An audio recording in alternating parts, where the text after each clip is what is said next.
దేవుణ్ణి ఎలాగూ ప్రేమిస్తున్నారు? పూర్ణ హృదయంతో ప్రేమిస్తున్నారా లేదా అని ప్రతి ఒక్కరికి పరీక్షలు పెడుతున్నాడటండి.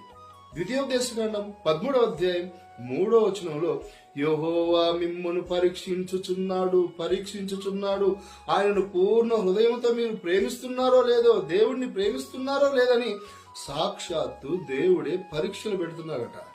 మరి ఈరోజు బడిలో చదువుకున్నటువంటి ఎంతో మంది పిల్లలు మీరు బాగా చదువుతున్నారా అని అడిగితే వాళ్ళందరూ కూడా ఏమంటారు తెలుసా? అవును మాస్టర్ గారు, మేమందరం బాగా చదువుతున్నామని అంటారు. మరి ఎవరు బాగా చదువుతున్నారో లేదో మాస్టర్కు తెలియాలంటే మాస్టర్ ఏం చేస్తాడో తెలుసా? పరీక్ష పెడతాడండి. మరి మాస్టరే బడి పిల్లలకు పరీక్ష పెట్టి ఎవరు బాగా చదువుతున్నారో తెలుసుకుంటున్నప్పుడు దేవునికి అన్నీ తెలుసు, కానీ పరీక్షలో నువ్వు ఫెయిల్ అయిపోతే నీకే అర్థమవుతుంది నువ్వు దేవుని యందు భయభక్తులు కలిగి ఉన్నావా, దేవుని నీకు నమ్మకం ఉందా లేదా తెలిసిపోద్ది. అందుకే కష్టాలు వచ్చినప్పుడు, దేవుడు నిన్ను పరీక్షిస్తున్నప్పుడు నీ భక్తి జీవితం బయటపడుతుంది. కనుక పరీక్షల్లో గట్టిగా నిలబడు, దేవుని యందు విశ్వాసం ఉంచు.